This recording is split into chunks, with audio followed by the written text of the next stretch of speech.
औज़ुबिल्लाहि मिनश्शैतानिर्रजीम बिस्मिल्लाहिर्रहमानिर्रहीम। अस्सलाम वालेकुम, very warm welcome to MKM channel. आज हम साइंस का लेसन नंबर 10 के एमसीक्यूज जो हैं वो नोट्स के अलावा बुक के अलावा नोट्स के तौर पे जो हमने बनाए हैं वो देखेंगे। तो यूनिट नंबर 10 है टेक्नोलॉजी इन एवरीडे लाइफ और ये साइंस का टॉपिक है क्लास 4 का। What are the benefits of first aid? First aid के क्या बेनिफिट्स हैं? ये प्रोवाइड करता है immediate relief to the victim. जो भी जख्मी है उसको हम आरामदा हालत में लाना चाहते हैं ज़हनी तौर पे, जिस्मानी तौर पे, तो उसमें फर्स्ट एड बॉक्स जो है वो बड़ा हेल्पफुल है। What is the role of mobile phone in our life? हमारी ज़िंदगी में रोल, इसका क्या रोल है? ये हमें ऑर्गेनाइज्ड रखता है, ये हमारी डाटा को ऑर्गेनाइज्ड रखता है। देखें ना जी, जैसे इसमें अलार्म की सहूलत मौजूद है, क्लॉक की सहूलत मौजूद है, कैलेंडर की सहूलत मौजूद है और फिर इसकी जो मेमोरी जो है वो हमारे डाटा को महफूज रखने में हेल्प करती है। तो बोथ ए एंड बी दोनों ऑप्शंस दुरुस्त हैं। Which model items can be make using paper? आप कौन सी आइटम्स जो हैं वो पेपर से, कागज से बना सकते हैं? तो इसमें जो है जी, आप बोट, कश्ती बना सकते हैं, एरोप्लेन बना सकते हैं, जहाज बना सकते हैं, काइट, पतंग बना सकते हैं किसी भी कागज से। Making model of various item is dash nature. ये कौन है जो जिसकी आदत है कि वो खुद से चीजें बनाना चाहता है, मॉडल्स को तैयार करता है? ह्यूमंस हैं, ऑफ कोर्स हम इंसानों को मॉडल्स की ज़रूरत पड़ती है। कभी हम अपने क्लासरूम के लिए हमें ज़रूरत होती है, बच्चों को मॉडल दिखाना पड़ता है। जैसे हार्ट सिस्टम पढ़ा रहे हैं, ठीक है जी, हार्ट का सारा निज़ाम पढ़ाना है तो हमें हार्ट का मॉडल जो है वो बनाना पड़ता है। कभी हम डाइजेस्टिव सिस्टम के लिए डाइजेस्टिव सिस्टम का मॉडल जो है वो बनाते हैं और बच्चों को दिखाते हैं। ये चार्ट की सूरत में हो सकता है, ये मिट्टी से बनाया जा सकता है, प्लास्टिक से बनाया जा सकता है। अब तो मार्केट में बहुत सारे जो है वो मॉडल्स आपको अवेलेबल होते हैं। अच्छा जी, first aid is given in that situation. First aid कब दी जाती है जी? इमरजेंसी में दी जाती है, जब अचानक कोई हादसा हो जाता है तो हम इसको फर्स्ट एड जो है वो दी जाती है। Which items are use to paste a paper? हम किसी पेपर को जोड़ने के लिए क्या क्या चीजें इस्तेमाल कर सकते हैं? बिल्कुल जी, ग्लू यूज कर सकते हैं, गम यूज कर सकते हैं, लोशन यूज कर सकते हैं, जेली यूज कर सकते हैं। और अगर कुछ भी अवेलेबल नहीं है तो घर में आटा तो हमेशा अवेलेबल होता है। आप थोड़ा सा आटा लें, उसमें थोड़ा सा पानी घोलें तो वो जो आपका पेस्ट तैयार होगा उससे भी आप कागज़ को जोड़ सकते हैं। ये वो फार्मूला है जो ये ग्लू, गम, लोशन, जेली वगैरह से पहले लोग आम घरों में इस्तेमाल करते थे कागज़ के लिफाफे बनाने के लिए। अच्छा जी, we should carry things in a dash bag. हम चीज़ें जो हैं वो पेपर बैग में जो है वो कैरी कर सकते हैं। जैसे आप खाकी लिफाफा जो है वो ज़रा मोटा होता है, खाकी कागज़, उससे लिफाफे बनाए जाते हैं तो उसमें चीज़ें आप कैरी करते हैं। ख़ास तौर पर ग्रोसरी स्टोर्स पे ये आम आपको मिलता है। Which bags cast harmful gases when they burn? कौन से कागज़ लिफाफे हैं जिनको जलाया जाए तो ख़तरनाक गैसें जो हैं वो पैदा होती हैं? पॉलीथीन के बैग जो हैं, जो इनको जब जलाया जाता है शॉपर्स को तो गैसें पैदा होती हैं। Polythene bags cause blockage of dash sewage. ये गटरों, जब हम शॉपर्स यूज़ करते हैं और फिर उन्हें फेंक देते हैं और फिर वो उड़ते उड़ते हमारे पहुंच जाते हैं गटरों के अंदर या पानी के बहाव के साथ पहुंच जाते हैं, तो फिर ये सारा निज़ाम जो है वो क्या होता है कि रुक जाता है और गटरों का पानी गलियों में फैला हुआ आपको नज़र आता है, सड़कें तबाह होती हैं इससे।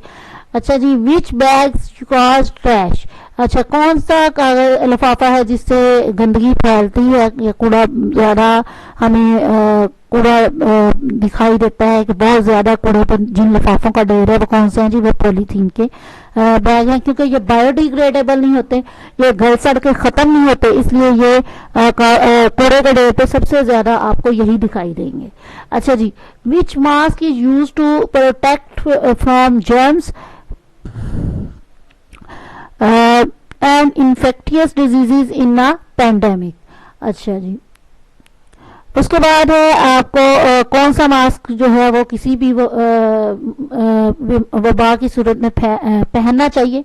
वो फेस मास्क है, वो ज़रूर पहने, जैसा कि कोविड में फेस मास्क हमने बहुत फॉलो किए हैं, अब भी कर रहे हैं। The smartphones have many dash apps. ठीक है जी। यहाँ पे बहुत सारे फ़ोन पे ऐप्स होते हैं जो हमें हेल्प करते हैं ऑर्गेनाइज्ड होने में और हमारा डाटा ऑर्गेनाइज्ड रखने में। For calculation we use dash app in mobile phone. Calculator आपके मोबाइल पे मौजूद है जिससे आप कैलकुलेशन कर सकते हैं। Which app is use to remind any special thing और to do in time. Clock है जी, अलार्म है। ये वो चीज़ है जो आपको रिमाइंडर देता है कि भाई आपने फलां काम जो है वो करना है, उसका टाइम हो चुका है। अच्छा, जैसे लोग नमाज के हिसाब से अलार्म लगा लेते हैं, जागने के लिए अलार्म लगा लेते हैं। ठीक है जी।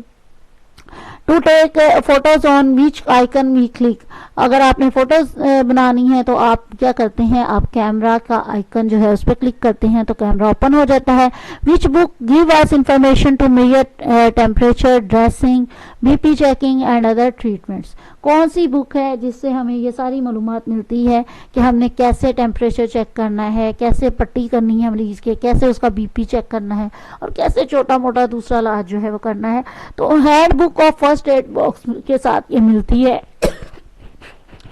और इसमें इस तरह की सारी इंफॉर्मेशन आपको मिलेगी। Which tool is use to pick glass pieces, thorns and bits from wounds. जख्म में अगर कोई शीशा टूट के चला गया है, ठीक है, तो उसको आप कैसे निकालते हैं, या कोई लोहे का जर्रा आपको नजर आ रहा है तो वो आप कैसे निकालते हैं। एक्सीडेंट्स की सूरत में ये चीजें बहुत ज्यादा हो जाती हैं, तो ट्यूजर है और सीजर्स हैं जिनकी मदद से आप ये निकाल सकते हैं। अच्छा जी, ये ट्यूजर्स और सीजर्स बहुत स्पेसिफिक शेप्स में मिलती हैं जिनसे आप इजीली जो है ये जर्रात निकाल सकते हैं। Alcohol and cotton are use to clean wounds. Alcohol और कॉटन का इस्तेमाल किया जाता है जख्मों को साफ करने के लिए। Sticking tapes on bandage are use for small wounds. अच्छा, अगर छोटी मोटी खराश लगती है तो आप स्टिकिंग टेप्स का इस्तेमाल कर सकते हैं। ठीक है जी। और ये जख्म को कवर रखने में हेल्प करते हैं ताकि जरासीम जो है उन पे ना आए और जो है जख्म बड़ा ना हो जाए। अच्छा जी, जितना जरासीम से बचाएंगे जख्म उतनी जल्दी ठीक होगा। Gases are used to cover wounds and absorbing blood. अच्छा जी, ये जो इंतहाई जब हमें चोट लगती है और अगर वो किसी वेन को टच कर जाता है, ठीक है, वो प्रॉब्लम क्या है कि फिर हमारी ब्लीडिंग जो है वो रुकती नहीं है, तो उसके लिए ये यूज़ किया जाता है ताकि जख्म में से रिसते हुए खून को जल्दी जल्दी जो है वो रोका जा सके। Medicine and creams are use to dash the pain relieve. अगर आप चाहते हैं कि पेन बहुत ज़्यादा है और उसमें कुछ रिलीफ मिल जाए, पेशेंट का दर्द कम हो जाए वक्ती तौर पे, तो हम कुछ मेडिसिन भी दे सकते हैं और कोई क्रीम्स उस पे लगा सकते हैं उसके जिस्म पे, जिससे उसको तकलीफ जो है वो कम महसूस होगी। Instant cold pack are use to reduce pain. आप इंस्टेंट कोल्ड पैक का इस्तेमाल कर सकते हैं पेन को कम करने के लिए। Thermometer is use to measure the temperature. Temperature check करने के लिए थर्मामीटर का इस्तेमाल कर सकते हैं। First aid box is available from pharmacy और मेडिकल स्टोर से आपको इजीली फर्स्ट एड बॉक्स जो है वो मिल जाता है। Which condition of body shows a person has a fever और नॉट। टेम्परेचर आपका बॉडी टेम्परेचर बताता है कि आपको बुखार है या नहीं है। The thermometer and the thermal strips used are used to measure temperature. आप दो चीज़ों से जो है अपना टेम्परेचर जो है वो चेक कर सकते हैं। एक तो है जी कि आप थर्मामीटर से चेक कर सकते हैं, दूसरा अब अवेलेबल है थर्मल स्ट्रिप्स, उससे भी आप अपना टेम्परेचर चेक कर सकते हैं। अच्छा जी, the normal temperature of human body is 98.6 Fahrenheit है, ये नॉर्मल होता है। To check temperature thermometer put in under. आप टंग जुबान के नीचे भी रख सकते हैं, आर्मपिट अपने बगल में भी इसे रख सकते हैं। तो the normal limit of the blood pressure in human body is 120/80। ठीक है जी, तो ये इतना जो है वो नॉर्मल होता है, इससे कम या ज्यादा जो है वो फिर या तो बीपी लो में आएगा या बीपी हाई में आएगा। अच्छा जी, pressure of blood on our dash is called blood pressure vessels. उसके बाद है विच instrument is use to measure blood pressure. Blood pressure के लिए ब्लड प्रेशर अपैरेटस जो है वो यूज़ होता है। अच्छा, इसमें ये याद रखिएगा, फर्स्ट एड आप बॉक्स घर ले आए, अच्छी चीज़ है। फर्स्ट एड देना बड़ा एक इंसानियत के लिए अजीम काम है कि आप किसी परेशान हाल या तकलीफ़ में इंसान को आप सबसे पहले जो है फर्स्ट एड देते हैं। तो लेकिन इसमें ये याद रखें कि आप मुकम्मल डॉक्टर नहीं हैं, ठीक है जी। जब डॉक्टर्स तक ले जाना, पहुंचाना, डॉक्टर्स तक जाने के लिए उसकी कंडीशन को स्टेबल करना आपका काम है। आपका काम ये नहीं है कि आप डॉक्टर हैं और आप हतमी राय दे दें या हतमी फैसला करके कोई और मेडिसिन जो हैं वो यूज़ करवा दें उन्हें।